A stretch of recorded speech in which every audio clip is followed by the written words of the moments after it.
so much they need to learn To save us from disasters, there isn't one appliance that they don't know about. But if you meet a Fixie, please don't let their secret out. But if you meet a Fixie, please don't let their secret out. But if you meet a Fixie, please don't let their secret out. The Talking Doll. Well then, now you know what you need to do to fix it. Professor! Professor! Our lesson is over. I'm sorry to be a bother. No problem, Professor Eugenius. Our lesson's over. I've got an urgent matter. You see? You've got yourself a talking doll. Yes, only she speaks Japanese. The problem is I've been asked to get her to talk in English. We can teach her. It's a new technology. I'm puzzled. Don't you worry. We'll figure it out, Professor. Thank you, my colleague. You're always there when I need it. What would I do without you?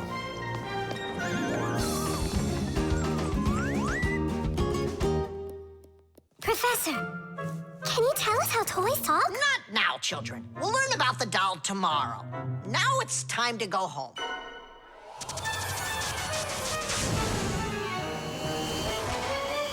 I already know everything about that doll. You do? Changing her voice is so easy that anyone can do it. How? Here, come, I'll show you.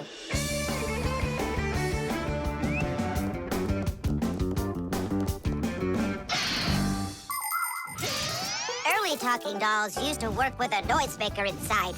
When the doll was turned over, air inside the noisemaker got pushed through a squeaker at the end of it, making a noise that sounded like the word mama. Mama. Funny.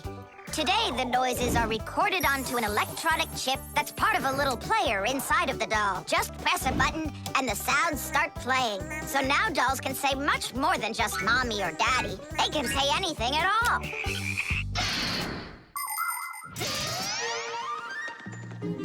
Well, here's the chip. This is where the recording of the doll's voice is. That's awesome. Can you re-record the voice on there? Well, yeah. Okay, I gotta go. See ya. Wait, Nolik, I thought of a really funny joke to pull. What if we sort them and then we do something? Well, now, as I promised yesterday, I'm going to tell you all about talking dolls. Some start talking when you rock them, while others react to noise.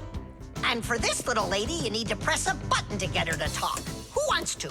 Dula. Me? Well, okay. I can do it. Go ahead. And you'll hear her say, "Hi there, Mama." But in Japanese for now.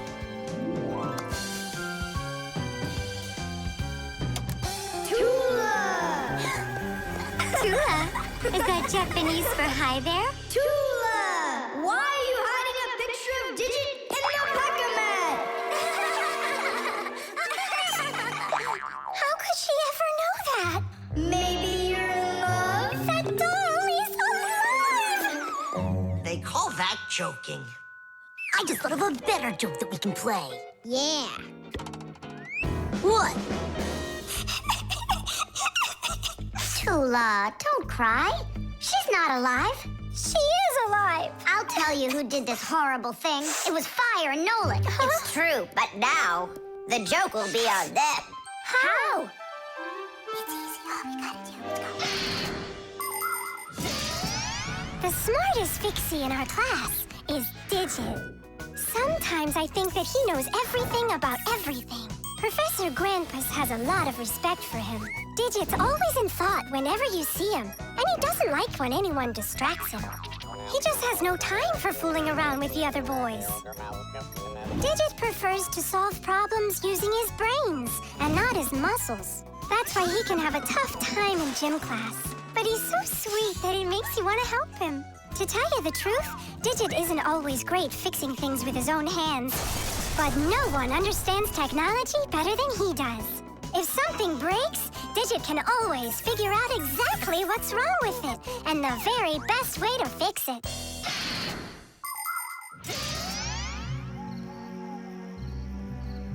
We're gonna make it even funnier this time. You came back? You troublemakers. Now I'll show you what happens to bad boys who hurt girls' feelings. Oh, you got scared. Who's crying now, huh? They probably thought that the doll came to life. You know what, Digit? I just started thinking that it might be better if she were alive. You know, Tula, you sure are hard to please. The motion sensor. This part has to be replaced with one that's new. I've got an idea. How about we run to the warehouse and get it? Because you don't have time to go there. And that way you can keep on working. All right, then. Only remember the code for the part.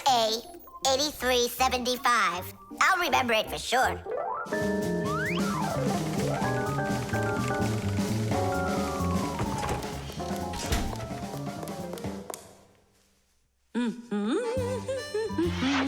Why is Lisa always there at the wrong time? Do we have to wait till she goes away?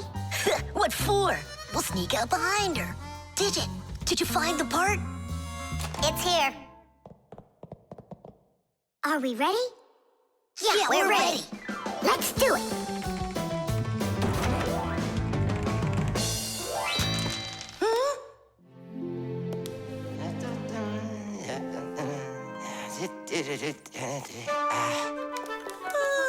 Professor Eugenius, you're in here.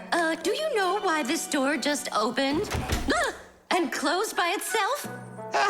Of course I know, Elisa. It's because I converted it into an automatic one. You see, I installed a motion sensor above it. A motion sensor is like an electronic eye that watches everything that moves in front of it. Did you ever wonder how doors open by themselves at places like stores or at the airport? They open with the help of motion sensors. If the sensor sees that someone walks up to the door, it sends a signal to the door's electric motor. The electric motor opens the door and then automatically closes it after the person walks through it.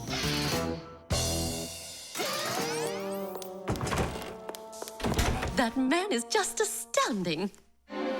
Only a bit untidy.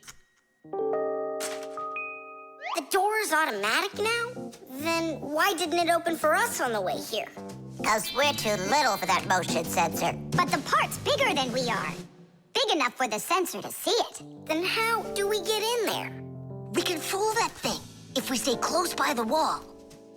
Now let's keep this as close to the wall as we can.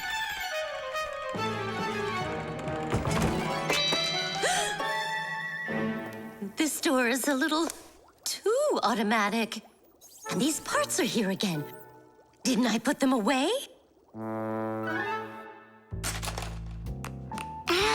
The sensor still noticed us. Here's what we gotta do. Let's break it. Why do we gotta break it?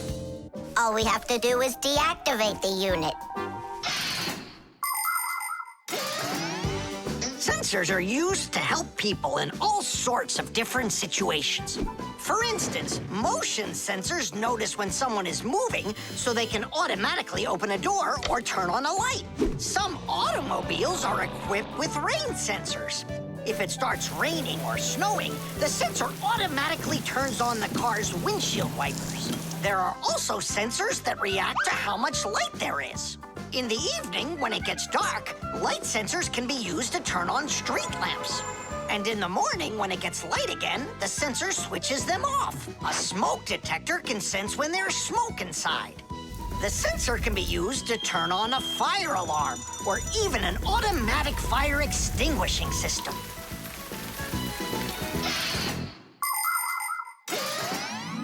I turned it off. That should do the trick. Great job. Let's go.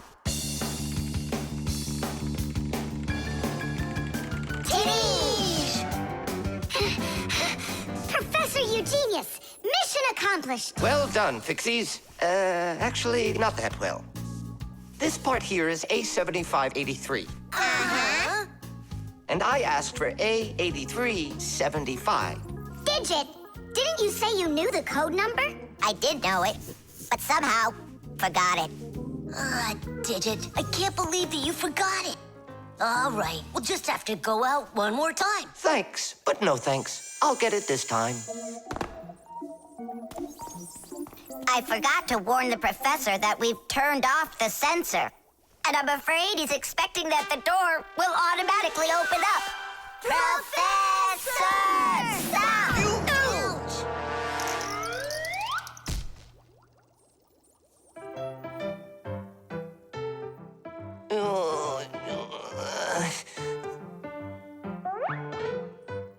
Forgive us, we didn't mean it.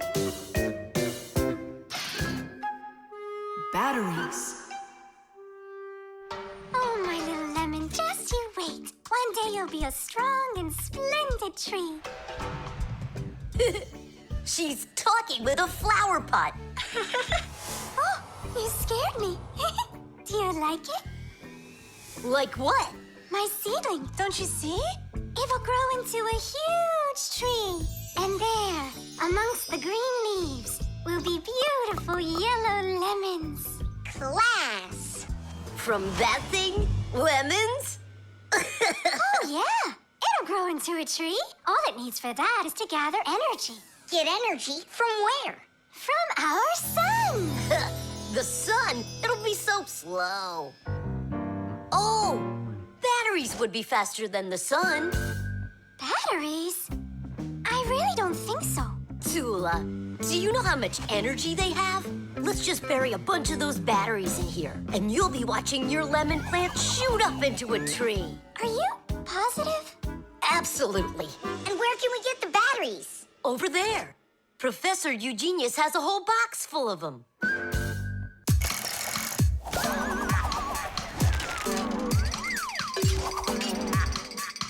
Batteries, batteries, We use them every day and need them by the ton. batteries, batteries, They give power to appliances so they can run. batteries, batteries, batteries, batteries, batteries, batteries. That does it. We'll be seeing the first lemons before the week's over. The first battery in the world was made in Italy more than 200 years ago. When two different kinds of metal were placed in salty water, electricity started flowing through a wire from one piece of metal to the other. Many years have passed since then, but batteries still work in pretty much the same way.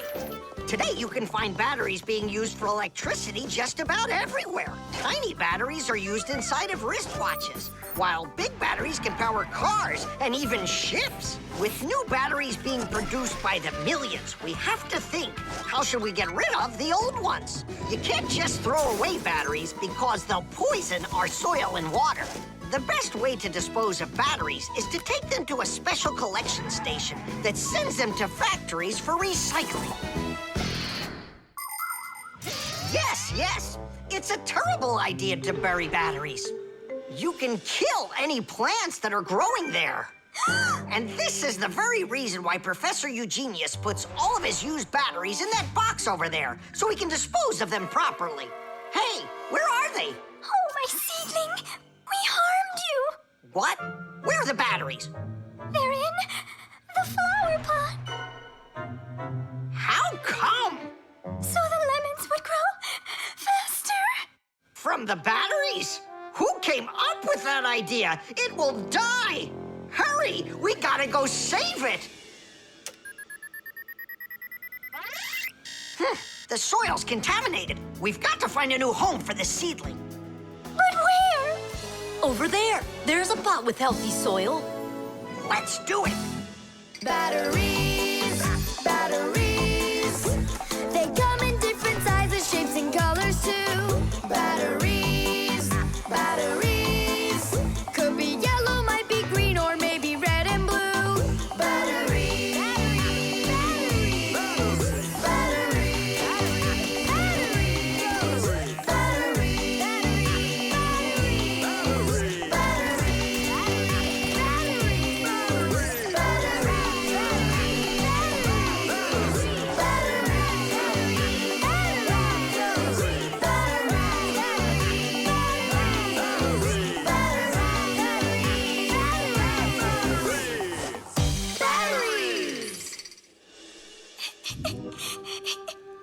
cry, Tula. The seedling will be perfectly fine. It will grow big and strong with branches full of beautiful lemons and oranges. And watermelons. It's a lemon tree, Fire. Will you ever stop going too far, like with the batteries? Well, anyhow, batteries are cool, right? Look how many appliances can't work without them. You're right, appliances can't work. Look, the seedling's coming back to life. It really is. Tula, tell us, isn't it splendid?